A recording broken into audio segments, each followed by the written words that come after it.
เอาน้ำมูได้เคยยังคิดได้เวลาคนยังกุดเวียดกันยังพอได้เห็นว่าขายน้ำมูอยู่ได้เลยหรือว่าลูกไส้โดยเดี๋ยวอันชวนตัวนั้นกับของมีว่าสุกี้นะเห็ดน้ำกันทันแล้วฮะเห็ดน้ำกันทันแล้วชีวิตไหนเจ้าเฮ็ดอันนี้ก็คือกันเห็ดน้ำกันอันนั้นก็เฮ็ดน้ำกันก็คงมีอันนี้ก็เฮ็ดน้ำกันน้องข้างตัดไปเอาโดยน้องเอาจักรเลยตัดเลยเอาจักรตัดหญ้านี่บ่ล่ะดีนี่เดียวโอ้แข็งเลยนะอันนี้เบิ้ลบันทึกอันนั้นเลยฮะทึกอันนี้แล้วเลยถึงไหมบ่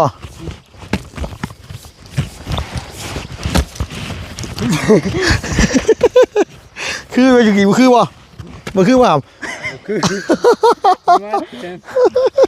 แป้ไอ้ดาวดิไล่ตัวตึงดาวดึง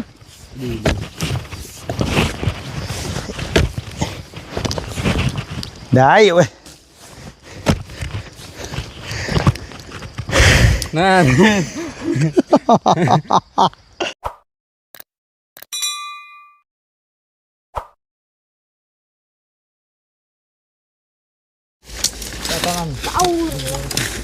tahu rồi juga tên anh mới du được em hả cái lại chị hả khi có khi sang cái này cái vậy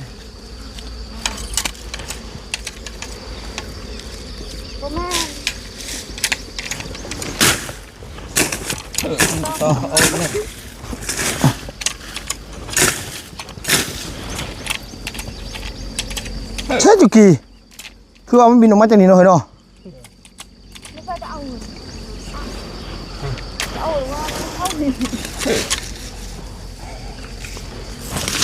tên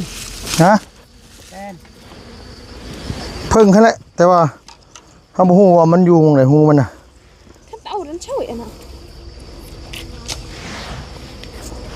มาตัดมาไม่เห็นว่า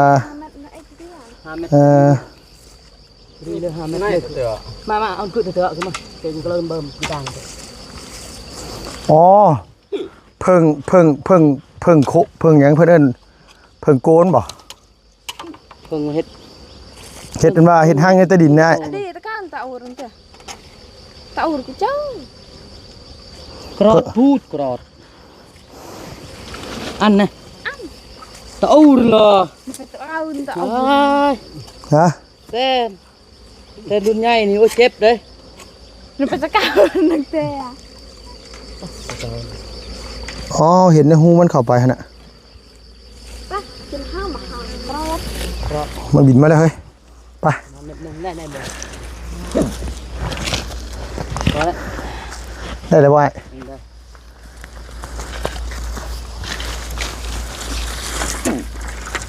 อันนี้นี่ปลูกข้าวน้ำบ่อนี่นะปลูกข้าวน้ำชิปลูกกล้วยก้อนบ่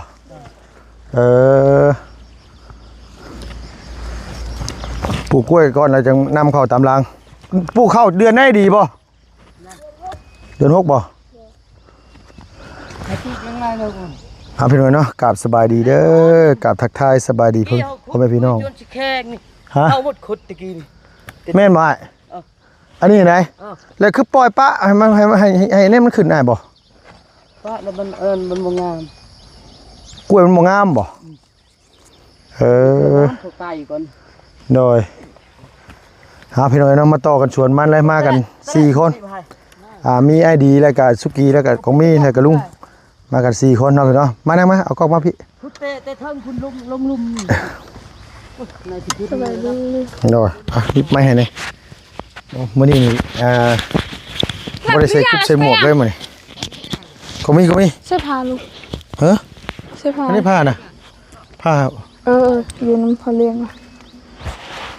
น้ำไม่นะบัง ลืมเอาน้ำขั คักและมาสวนหรือหมอน้ำกุ้ยขุดแต่เทิงลงมาลุมผู้มันเคยเห็ดแบบนี่ปัจจุบันว่าสิขุดแต่ลุมไปหาเทิงเมื่อวานนี่ขุดทางไหนก็ได้เนาะแดดดิฉันไปเทิงฝนตกแห้งมากกว่ามีทางนี้มื้อเช้านี่แห้งมีลมนำได้ลุง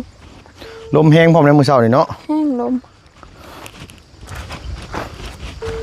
อันนี้นี่สิปลูกได้จะคุ้มนางแบบนี้นางไม่รู้ว่าคิดว่าปลูกได้หลายป่ะปลูกได้หลายคุ้มป่ะฮอดบ่ร้อยนะกว่าละร้อยกว่าบ่ร้อยคุ้มกว่า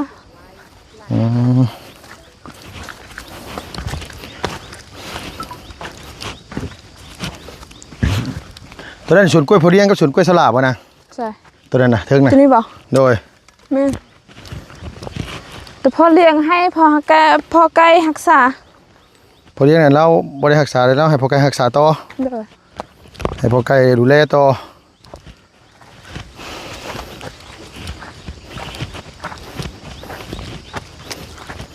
สวนกล้วยพอเลี้ยงพูดอยู่เถิงพุ่นฮะมีอีกเหรอ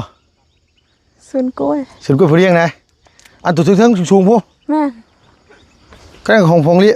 งพอเลี้ยงบ่นั่นน่ะกายต้นไม้ใหญ่นี่ได้กายโดยต้นไม้ใหญ่4-5ต้นน่ะนะโดยกายไปพุ่นอีกมีอีกกายไปพุ่นละสวนกล้วยเราแต่มันกว้างป้า กว้างของตัวอีกบ่นางกว้างตัวนี้ป้ากว้างกว่าตัวนี้นะโดยตัวที่เขาปลูกนี่อันนี้ได้ก็มีกว้างกว่าตัวนั้น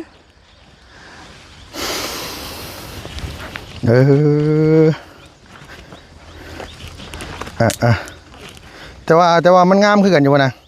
งามขึ้นกันเราจ้างเขาตัดหญ้าอยู่ป่ะเราตัดเองเนาะเด้อเบื้องนึงหันงามเบื้องผักกล้วยบางทีบ่งามกล้วยมันเป็นสีเหลืองมันนะพวกกล้วยนั้นสุกขาเครือเลยใช่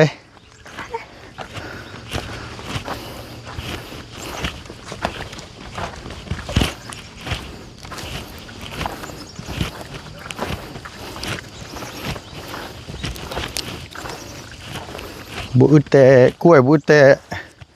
เนี่ยอยากเนี่ยกินโอ้ย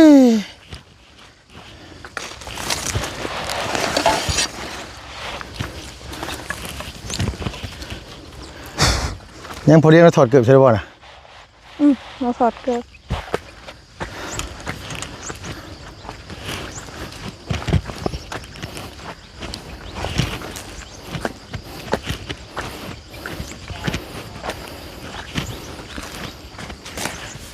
โอ้โหปาตัวขันยำกุดเวียดนี่ฮอดเครื่องเซนเพื่อนนางแบบนี้เนาะมึงไงพี่น้องเลยใช่ไหมกินเนี่ย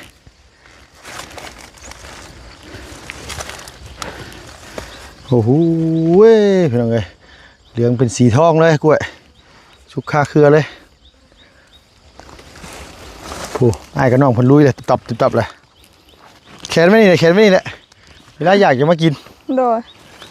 ต้องตัดไป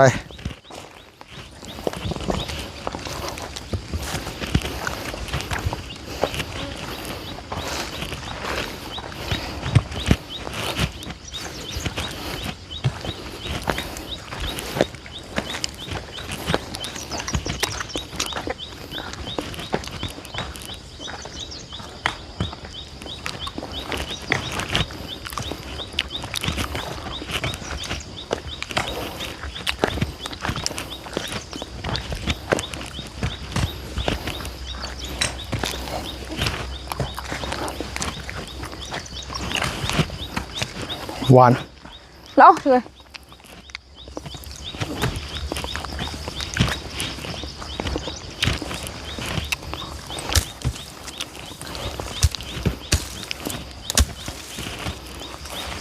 ใช่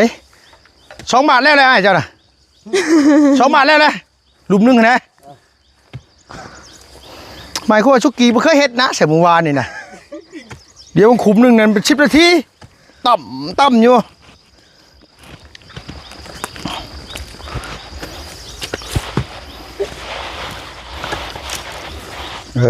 เอาแต่เทิงลงไปลุ่มสิหน่อยเนาะ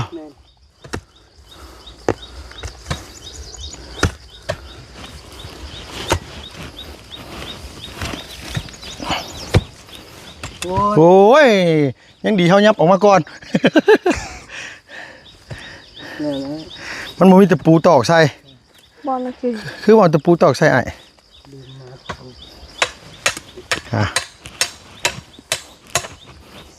เอาเด้อเฮ้ย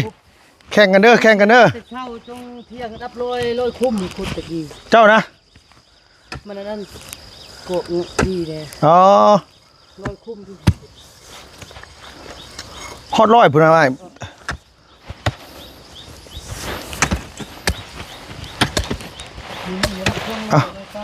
สบายดีเด้อครับเด้อ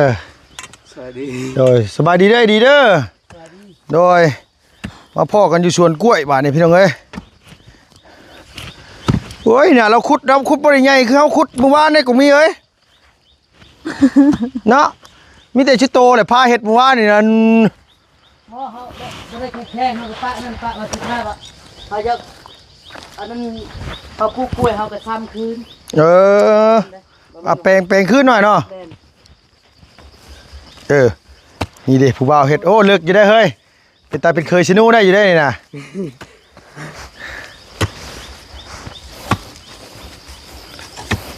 กกเนี่ยมันเหม็น นี่แล้วเลย กกเนี่ยมันเหม็น แล้วนั่นน่ะจะได้ชิมันสิรุดสิหัวกันแหละ จะอะไรชอดอาบ ได้ว่าสิบสาวคุมแบบนี้โว้ย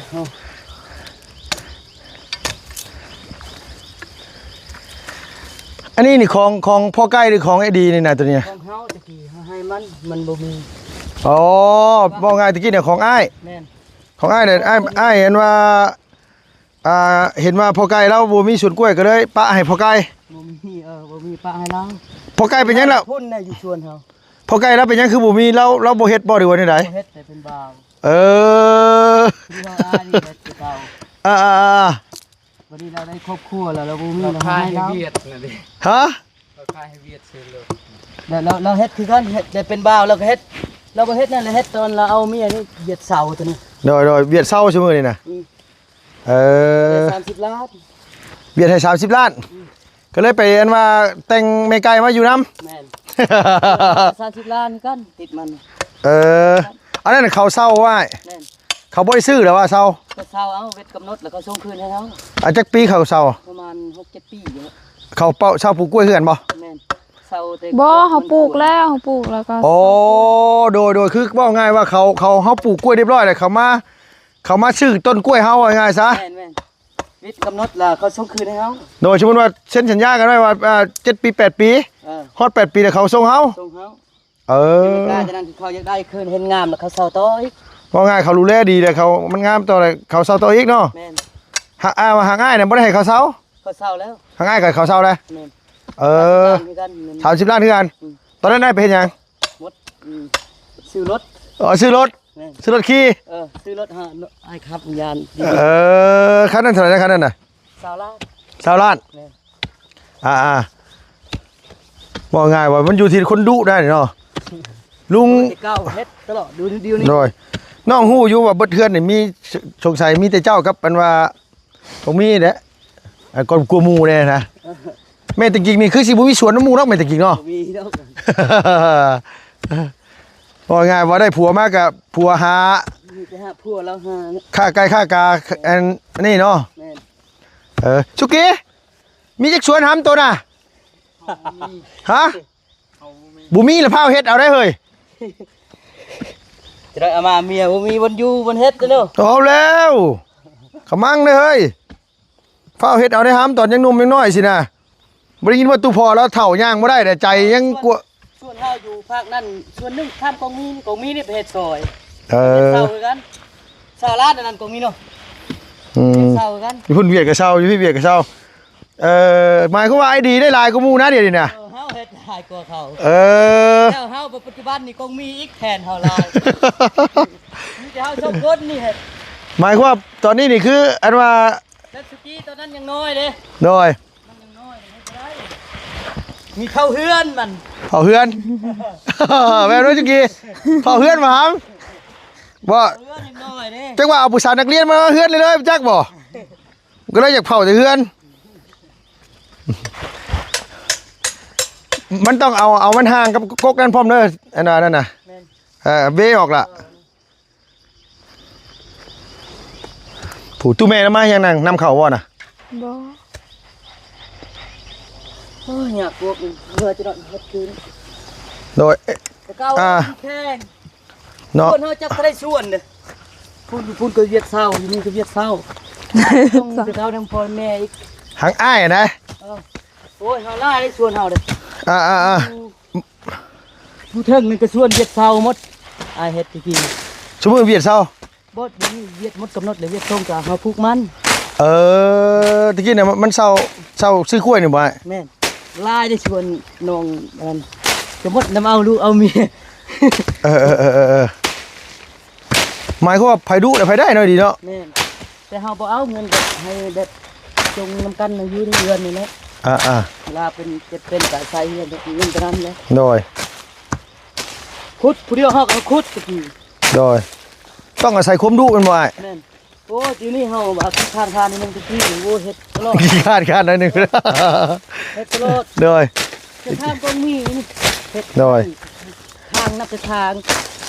ทางให้ขุดปลูกกล้วยได้เบิดหน่อยเนาะ ได้หมดผู้เดียวเฮานี่เฮ็ด โดย แต่เขานี่ยังน้อยเด้ โดยซอยตู้พ่อตู้แม่แล้วคือเบียดเศร้าน่ะจักปีหางอ้ายน่ะ ประมาณ6 ปี7 ปีฉะนั้นนี่ บ่ได้เซ็นสัญญากันไว้ว่าจักปี เส้น มีใบนั้น ผู้บ้าน ใบเพราะว่าอันเซ็นรับรองว่าเท่านั้นเท่านี้ปีเนาะ เงินยันลงกันนี่ โดยเดี๋ยวมันบ่เป็นหยังเวลานั้นมันสิซ้อกัน พอได้เวียดมันให้มันกล้วยงามมันคิด โดย เจ้าอีก มันสิรุดอีกแล้วหันมันสิรุดแล้ว มันยุบลุดมันขมัง มันต้องเฮ็ดไหม ได้ มันต้องเอาไม้ดิบนะเฮ็ดโอ้คันมีหม่องส่งขายแห้งสินี่น้อยดีเนาะจะว่าบ่จะว่าส่งกล้วยขายนะ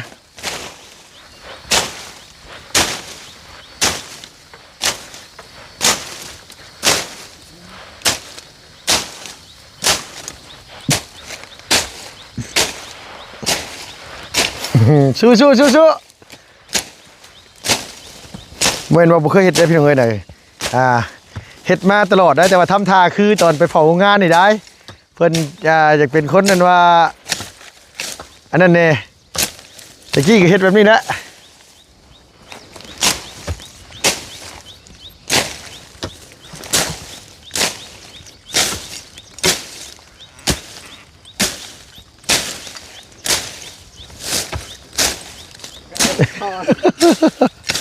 บ่ฮ้อนสิไปซ้ายล่ะเอ้ย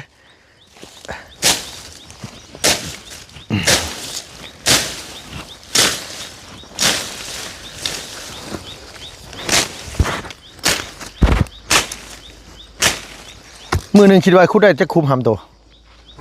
มือหนึงคิดว่าคุดได้จะคุมจ้ะประมาณ100บ่เฮ้ยฮอดบ่100 หอดดอก บ่ฮอดบ่ไอ้ดีแล้วว่ามือหนึงแล้วล่อไปมือหนึงเกือบ200คุมบ่ได้แล้วบ่ฮะ เราเคยเฮ็ด แล้วไงว่าเราเคยคุดเนาะเพิ่น น้องบ่ไว้เจ็บหัว มาไขหลังบ่ค่อยดีไปเฮ็ดเวียกนิดหน่อยโพดตอนเจ้านั่นน่ะเจ้าไปยุกน้ำน่ะบ่หำอยู่จำเป็นนี่ก็ยังเฮ็ด เว้นเฮาหนูบ่เฮ้ย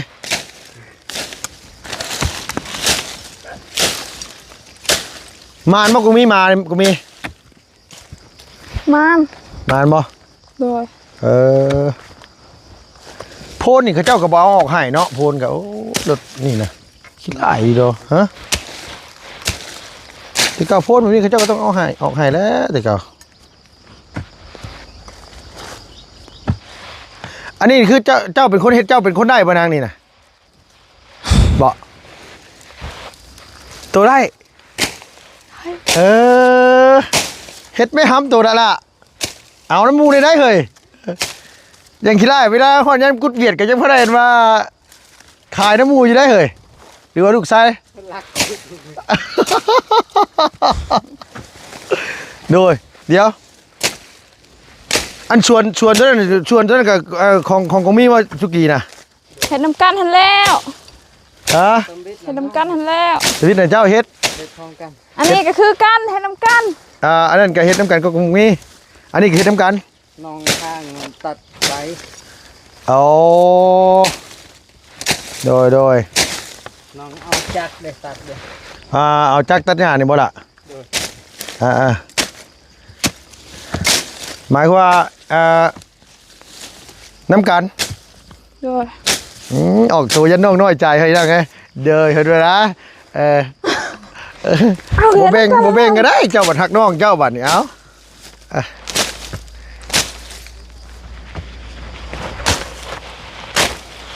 คือเพิ่นซอยกันเฮ็ด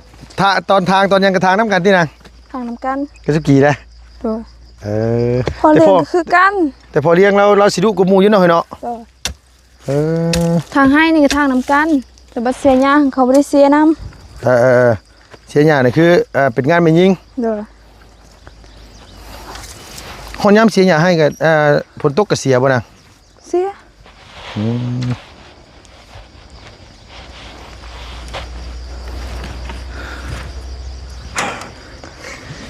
เมื่อยแน่ๆหน่อยหนึงว่าธรรมชาติจะเรียกกล้ามเด้บักใหญ่แขนพวกแน่แขนน่ะแขนซ้ายลายดอกกุหลาบบ่แม่นแขนขวาพี่น้องให้แขนขวาลายดอกกุหลาบ ลายก็ไม่ตัวลายเลยสิ ดีเหรอ สุกี้ตอนเที่ยงกินมื้อซอยจุป่ะ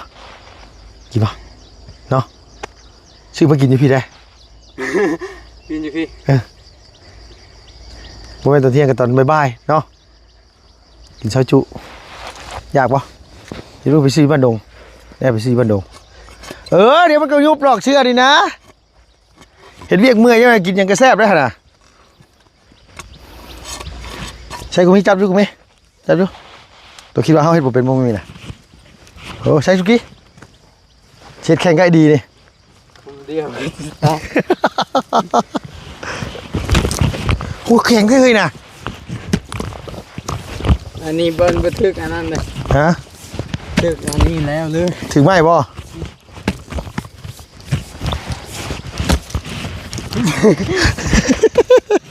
คือไปอยู่กี่บ่คือบ่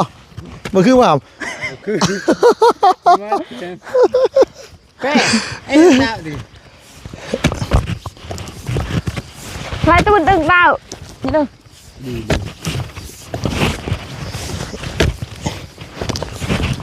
ได้เว้ย นั่น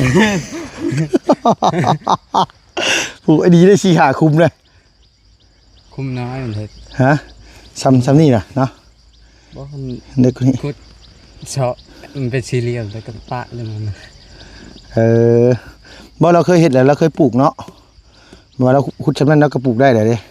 บ่เขาคุดอีกเขาปลูกเขาคุดเลิกอีก แม่นบ่นี่เพิ่นหมายคุมไว้ก่อนเวลาสิมาปลูกก็ มีเสียมคุดเอาอีกฮะ ของมีอันนี้ก็เฮาก็เฮ็ดน้ำกันเด้อเวลานี่ก็แบ่งเฮานำเด้อเวลาขายแบ่งเฮานำเด้อ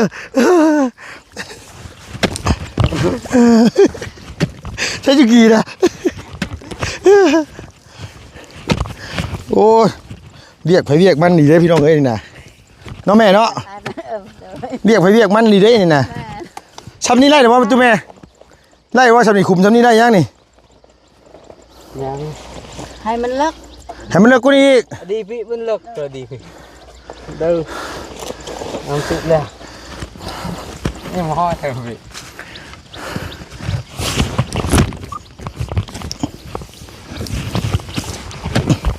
บ่ไหวแล้วบ่มีเอ้ย ฉะนั้น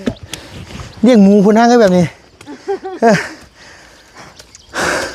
ได้ได้ขุมหนึงยังไงขุมหนึงเอาต่อชุกี้โตบัดนี้ยังบ่ได้เอาบ่ทำนี่ แล้ว ใหญ่มากมันเมื่อกี้อ่ะ เอาแล้วไอ้ดีแล้วเฮ็ดซับนี่นั่นขุมหนึงอ่ะต้องไปเบิ่งแม่ไอ้ดีเฮ็ดน่ะมาจับกล้องก่อน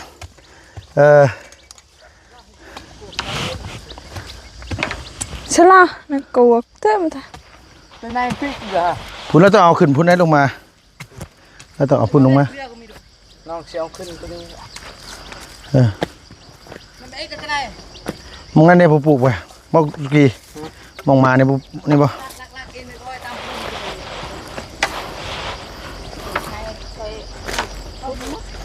ฮะอันนั้นเนี่ยอันนั้นแมนบ่น่ะเนาะพอดขี้ไล่เนาะแม่เนาะพอดบ่งาม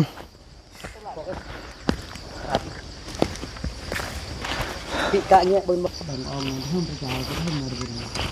ตะเครือเมือมตะเครือเมือมตะบนเมือม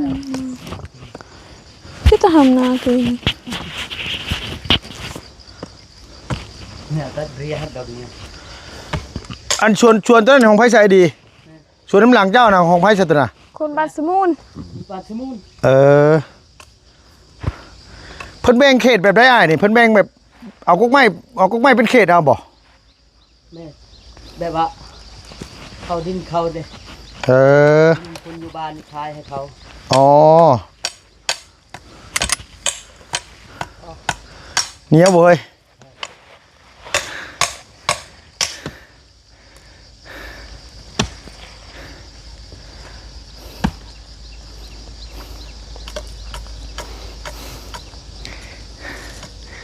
พอดีแล้วพอดีเห็นว่าตอนบ่ายๆมากินข้าวปลาพอดีหรือว่าไปกินอยู่โรงงานวะไอ้ดีกินซอยจุบ่คิดอยากซอยจุได้ กินเพื่อน กินบ่ แม่ สิไปซื้อหั่นอันเอื้อยอารมณ์ดีมากินพูดแล้วพี่น้องเอ้ยบายๆก่อนให้ชุกี้อันว่าเฮ็ดเวียกนี่ก่อนคือบ่ใส่ถุงมือเนี่ยครับ กวกออกเบิ้ลใจ ฮะ วัฒนธรรม มันบ่ถนัดมันบ่เคยบ่ เอียนตังนพอดแนะนำเอียนตังชาย มือพองมาใส่แล้วเอ็นเต้กระต่ายเรา ฮะ พองมือ พองมาเลยติมือพองมาเลยติ ยังมืออื่นก่อนเอา โดนเขาบ่ได้เฮ็ดเด้คันมือน้องแก่แล้วมันบ่เป็นอันนี้ มือมันยังอ่อนอยู่ขันมือคนแก่แต่บ่เป็นหยังเห็นบ่ มาแล้วเอียน กยมันสินำได้บ่เข้าอันนี้บ่ จักแหละตรงมันแข็งมันแค่น้อยแล้วก็มันเร็ว พี่เก้ โพนเนี่ยจัง ยายมากๆเหอะ แข็งนี่ลูกตอดนะไทรอยด์ทุกเร็วไหนที่นายคันไทรอยด์ตุบในตะออง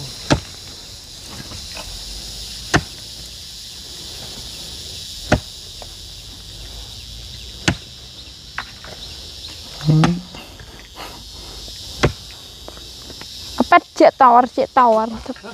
เดือนยังของมีเพิ่นมาปลูกบ่ดีเดือนยังไงเพิ่นปลูกกล้วยนี่ เดือนนี้แล้ว บ่นี่เนี่ยเขาขุดเดือนนั้นสิมาปลูกเว้ยขุดแล้วปลูกเลย เดือนนะ เออ แต่มันแบบว่าเฉพาะว่าเดือนนี้กับเดือนหน้านี่แหละ โดย เดือนกับวันงามกันนะกู ฝนตกแล้วมันบ่งามเนาะ โอ้ยนี่ก็ได้400หมด 400ต้นนะ มันดินมันเพียง อันนี้ถือว่าดินเพียงมันบ่ เปิด400ฮะได้400ดินเพียง 400-300มัน พ่อแม่ให้ลบเฮ็ดทุนเราคือท่านเฮ็ดทุน โดย จะไป พูดแล้วล่ะบางคนเขาบ่ให้ เนาะ เข้าไปให้ต้นเขาให้เฮ็ดเราบ่มีดินดอนเด้ โดย เฮ็ดแล้วปลูกแล้วล่ะไป เราบ่มาทางหญ้าทางหยังเนาะเราคือบ่ทางหญ้าเฮามาทางหน้าได้ ทางหญ้านี่ ตกแต่งต้นกล้วยมันงามจับเจือนะ เขาไปเฮ็ด ลายแต่บ่หายของไอ้ลบปลูกอะ ไล่ประมาณได้ละ200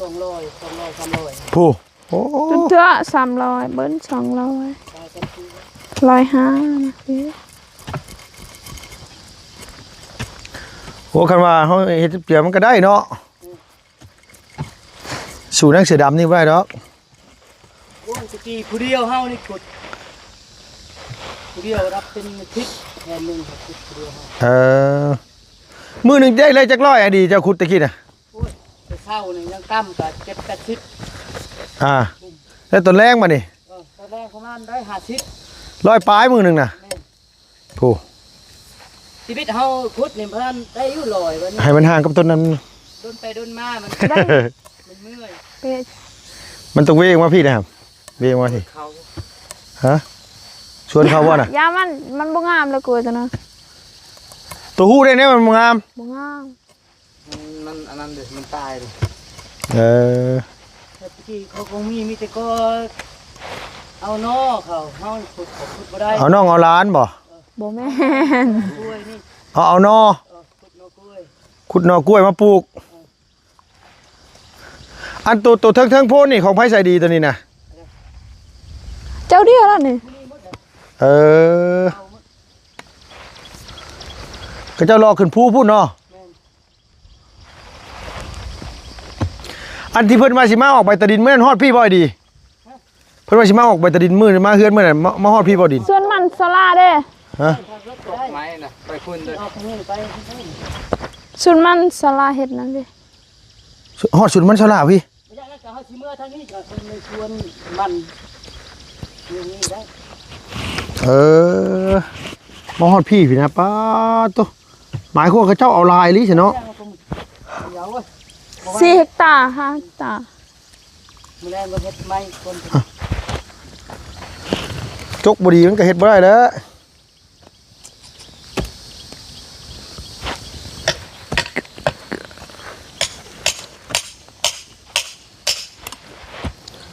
ต้องดุดีเลยนี่เนาะจังเฮ็ดได้เนาะ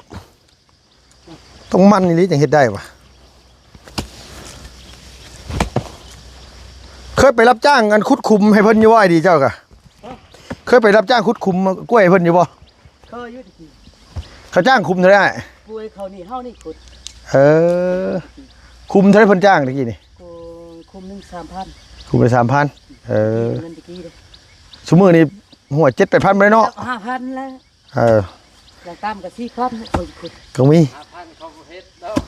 แต่ตัวอีกจ้าง 2,000เนาะไปสิเฮ็ดให้โต ให้จ้าง 3,000 เออ 3,000เขาก็เป็นให้โต 3,000ชื่อยังได้เฮ้ยบ่ตีนไก่เวียดก็ยังบ่ได้ 3,000เนาะ อ่า ก็พอจ้างอยู่1,000นี่โอ้ยคนหนึงพอเฮงเขาขุด เนาะ 1,000นี่แต่3ล้านกีบอีกก็พอจ้างอยู่เดี๋ยวนี้ โดยพันขุม3ล้านกีบ ส่วนห้างก็ฮอดดอกประมาณ400นี่ประมาณล้านปลายล้าน2ล้าน3 อ่าพวกบ่มีเวียกเฮ็ดเพิ่นก็อยากเฮ็ดอยู่คันเต็มที่เพิ่นขุดมาขุดกันหลายคนนี่บ่ฮอด3มื้อเท่าไหร่นั่นเนาะฮอดบ่3มื้อ บ่ฮอด นี่เห็นตังค์ขุดเด้ประมาณ4-5มื้อนี่แหละทิศนึงนี่ตาม เกล้าตุ่นเตื้อหมดเฮ็ดแล้วอะไรก็งวดหาว แบบเฮ็ดได้แบบถึงโตจบนี่ก็ดีอยู่โอ้ประมาณ3-4มื้อนี่แหละ เออ แล้วก็ขุดตังขุดอีโลเด้คือให้ขุดตะกี้เด้ อ่า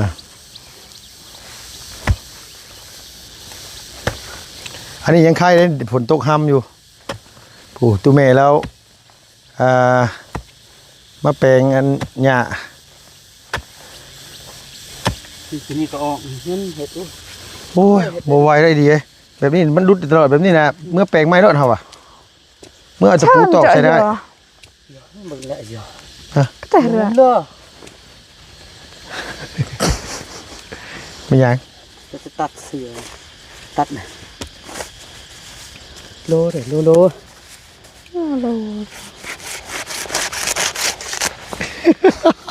อย่าไปลงเอาโทรศัพท์ใช้ได้บ่ได้ตัดออกได้ล่ะ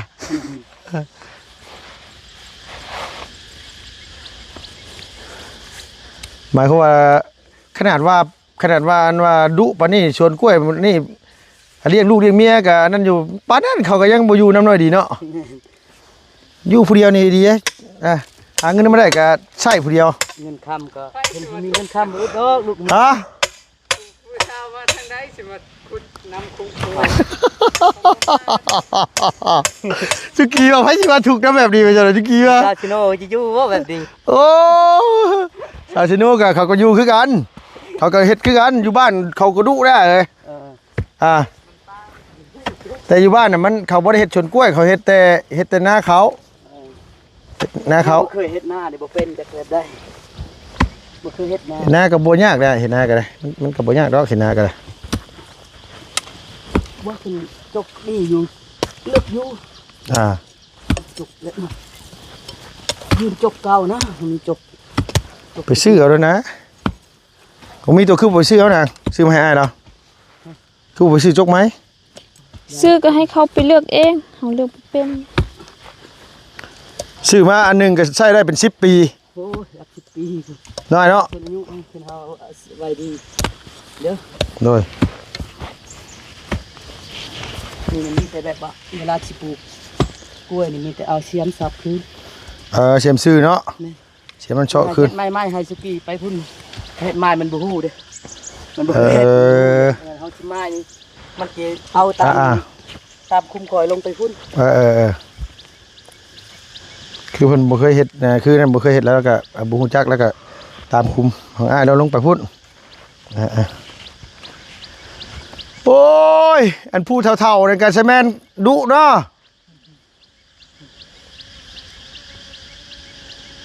เนี่ยเราเป็นแบบนี้ได้เนาะเราเจ้าจึงเป็นน้ำเราเนาะเราพาเฮ็ดสินะน้อยดีเนาะพ่อแม่พาเป็นแล้วลูกก็ดุน้ำเฮ้อดุเจ้ากะ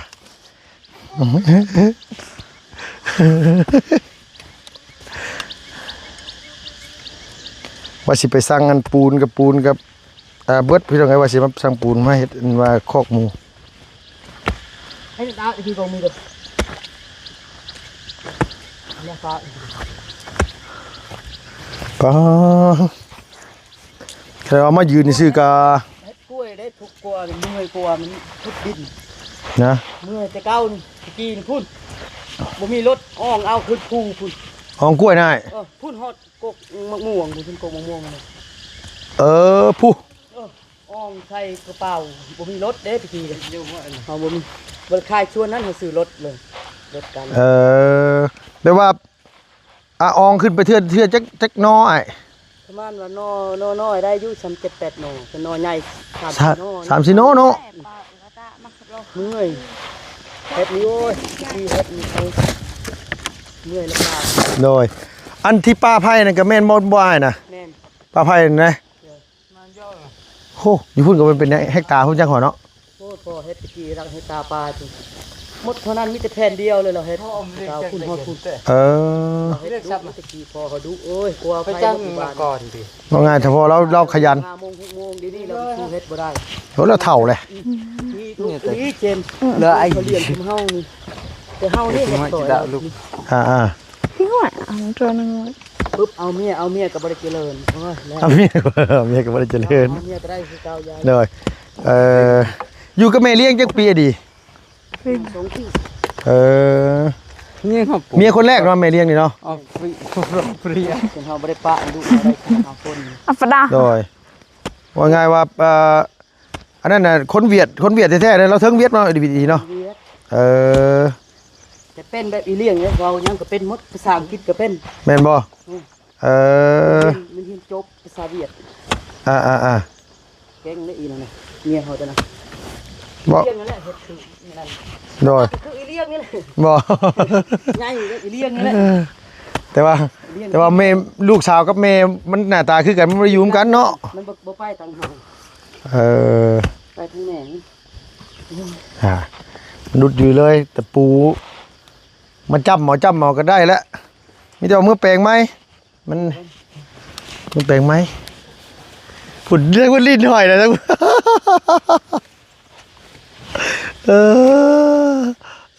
ชั่ว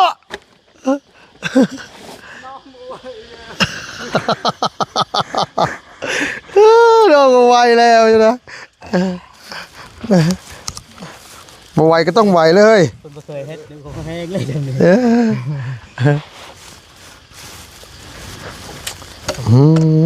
เกือบดินติดได้อีกโลนึงเกือบกัน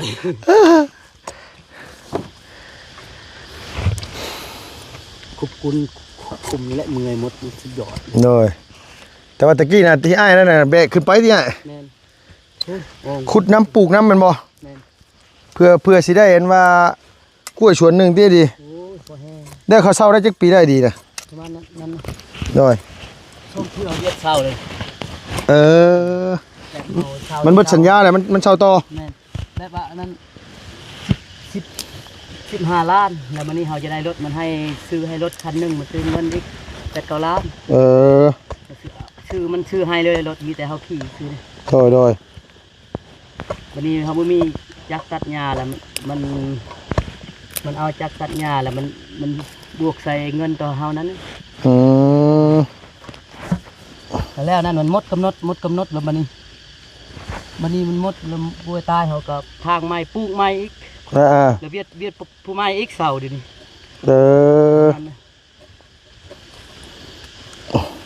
บัดอันไอ้ลบบัด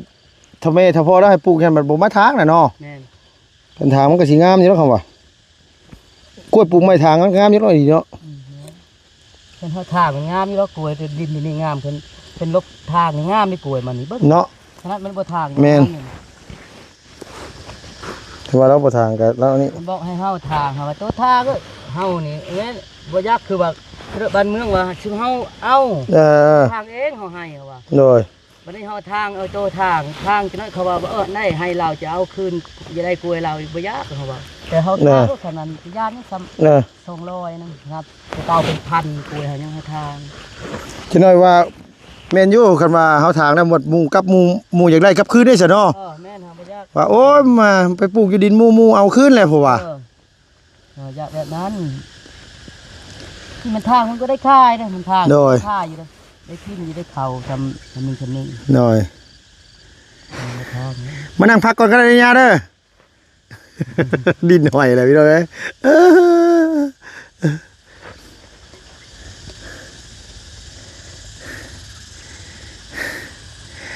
โอเคพี่น้องเนาะบ่ไหวละไปหารถคลิปก่อนมาที่นี่มานั่งร่วมกันของไอ้ดีแล้วเราของเราอยู่พูดเราเบียดเศร้าแล้ววะเบียดเศร้าแล้วช่องเทื่ออะไรที่ไอ้ยังอีกจะปีสัญญาสิเบิด ประมาณจะปี10กมมันเยือนตา แบบมันก็มาให้อันซะ ประมาณได้5 ปี6 ปีเลย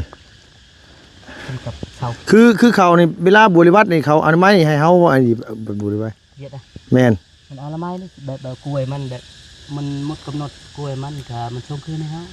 นั่นจะว่าตอนที่นี่เนี่ยมันอนามัยเองบ่ เอาละไม้รักษาเอง คิดเองมันรักษาเอง เขา มีแต่มันแบบมันสื่อป้องเงินแล้วมีแต่เฮาบ่ได้ไปไกลเลยใกล้เลยเด้ โดย ใกล้ยันตีราคาว่าเฮารักกล้วยนั่นนี้บ่ได้ไปไกลส่วนมันยามันเลย มีแต่เบิดสัญญาเนี่ยเฮาต่อเนาะคันเบิดสัญญาเนี่ยเฮาต่อป่ะนี่ แบบว่ามันกระมอบให้เฮาเบิ่งเห็นจับเขาลักมันโจรนั่นเฮาปรับไม้มันให้เฮาเงินประมาณนั้นเด้มันบ่เอาเด้มันเด้ โดย มันจะให้เขาลาบเด้นั่นแต่มันมอบให้เฮาเบิ่ง โดยแต่ว่านี่ก็อยู่ไกลซำนี้ก็ยังมีได้คนมาลักหน่อยเนาะ นี่โอ้ยดอกคนสิลาบ เนาะ โอ้กล้วยขวดตะกี้หันจนฮอดเซาเครือเขาละ กล้วยเฮานี่นะครับ คันกล้วยเป็นราคานั่น กล้วยตอนกุดเขาลัก ช่วงกุดจีนเนี่ยเขามาหาเราเอาเลย กล้วยเฮาผักนั่นเหยียบเสาล้านหมดเลยเขาลักเฮาบ่ได้ไปไกลเฮาบ่ยักไปไกลคือเฮาไปชอบคือเฮาไปรักกล้วยเขาแต่เฮานี่เงินพี่น้องแต่เฮาขายให้ชวนให้เวียดเฮาบ่ได้ไปไกลเลยเฮาไปไกลเลยคือจักอยู่เวียดให้เบิ่งบางเทื่อก็บางเทื่อเขาว่าเฮาตีราคาเฮาไปรัก โดยเขาเรียกว่าง่ายว่าเขาเว้าในใดก็ได้เนาะไกลแล้ว โดย อย่าเพิ่นหรอ คนที่รักเฮานี่ บืดดอกติอันนี้คนเฮ็ดดอกมันบ่อยากมีเด้ แต่มีอยู่บ้านนี่มีแต่เฮือนเฮานี่ได้หลายกล้วยเด้นี่เลยบ้านเขาเลย ว่าไงว่าเขาเจ้าบ่ค่อยปลูก เขาบ่เฮ็ด มีแต่เฮานี่ได้เฮ็ดมีแต่สวนเก่ากล้วยเฮาหมดเลยไปคุณมีแต่กล้วยเฮาบ่ได้หลับๆไปคุณ ไปทางพุ่นนะแค่นั้นบ่มีเบิ่งนี่มีแต่ปลา แม่น มันแต่มีแต่สวนเฮาหลายเขาว่าคนอยู่บ้านนี่ก็พวกวัดกี้ก็ว่ามีแต่เพื่อนเฮานี่หลายคนมันก็เลยเฮ็ดอยู่เด้ ผมมันอยู่ที่คนดุเนาะไอ้เนาะ แม่นแต่ยังบ่ได้ยังอึดเขาอึดนำอยู่ มันเฮาเฮ็ดพืชเชิงเดียวเนี่ยมันแบบนี้ไอ้มันเฮ็ดเชิงเดียวแล้วมันบ่ได้แม่นว่าพืชแบบว่าผสมผสาน มีแต่เฮ็ดสวนคือเฮ็ด เลย เฮ็ดหลายแนวเฮาบ่มีชิมทอนเนี่ยเนาะ มันเชิงเดียวเลยบัดที่ว่าเจ้าปลูกอยู่เจ้ามีอยู่อันว่าอันขายนะแต่ว่าเจ้าบ่มีหม่องขาย เจ้าบ่มีหม่องส่งหั่นน่ะ จะเข้าแบบผู้ก็อยู่ละลายได้เงินเฮาอยู่ได้เงินละลายแล้วเขาเป็นเฒ่าแก่เห็นบ่ โดย รู้จักอันนั้นบ่ เขาฮู้จักลูกค้าเด้ รู้จักลูกค้าเฮาแม่น คันสมมุติว่าเฮามีสวนกล้วยสิได้คันเฮารู้จักมีจักลูกค้าแล้วเฮารับซื้อเขาก็ได้เดี๋ยวเอาน้ำสวนเฮาไปขายอีกก็ได้ มันหลายๆต่อนั่นน่ะ รับซื้อก็ได้เขาให้รับซื้อแล้วแต่เฮาแบบมันบ่ มันบ่เก่ง บ่เก่ง บ่ง่ายซะเว้าแบบเว้าแจ้งๆเลยเนาะเนาะ เฮาบ่ เอาเรื่องหัวกันค่าเฮาบ่เก่งสินะพี่น้องเอ้ย เก่ง บ่แม่นว่าบ่เก่งดอกคือเฮาบ่ฮู้ช่องทาง แม่น คันไผฮู้ช่องทางน่ะเฮ็ดหยังก็ได้เบิดแหละหอยก็ได้เอาแม่เจ้ามีลูกค้าจัก4 5เจ้านี่เจ้าซื้อกล้วยมาขายออกซื้อกล้วยมาขายออกเจ้าก็ต้องเฮ็ดได้ คือคนเฮาน่ะมันคันฮู้จักคนทางปักเซ่พุ่นน่ะคัก เออ ส่วนหลายน่ะคนทางปักเซ่ได้มาเอากล้วยทางสิปูนเฮานี่ โอเคเอา นี่คนปักเซ่นะดังอันนั้นแต่ว่าทั้งมุกดานี่คือบ่ค่อยเห็นมีคนมันว่าไปส่งบ่ได้เคยมีลูกค้านี่ก็สิง่ายอยู่ลูกค้าทางสวรรค์นี่เนาะมีลูกค้าทางสวรรค์จัก3-4เจ้านี่ก็คักแล้วเอาเช้าได้แล้วพักได้แล้วเมื่อยก็พักเด้อน้องเด้อเฮาเฮ็ดเฮาเองเด้อเฮ้ยบ่แม่นสวนผู้อื่น เฮ็ดเองก็ได้เอง เฮ็ดเองก็ได้เองหน่อยเนาะ เอาสิทานก็บ่ได้ บ่เฮ็ดหยังเลยก็ฮอดยามมันว่าขุดมาก็หาลักของคนอื่นเขาจับได้ก็เขาไม้หัว ทำไมเนี่ยอยู่นี่เครือละ5 ล้านบ่เขาเอา ลักกล้วยก็มีบ่ คือละ5ล้านได้ก็มีบ่น่ะคือละ5ล้านน่ะว่ะ กล้วยตัวนั้นก็เฮาน้ำเลยขุดกล้วยเฮาหมดเลยขุดแต่ให้ออกหน้าผู้นี้นี่เจ้าเฮาหมดได้ขุดเลย เออ แต่ออกหน้ากงมีเป็นออกเงินจ้างเขา เออ ออกหน้ากงมี ฮะอันไหนก็ล่ะ เสือเปียกเลยบูมติแหล้วขนาดคนบ่ได้เฮ็ดก็ยังว่าเหงื่อไหลไข่ย่อยโอ้เฮ็ดคือกันนั่นแหละมันก็คือเนาะ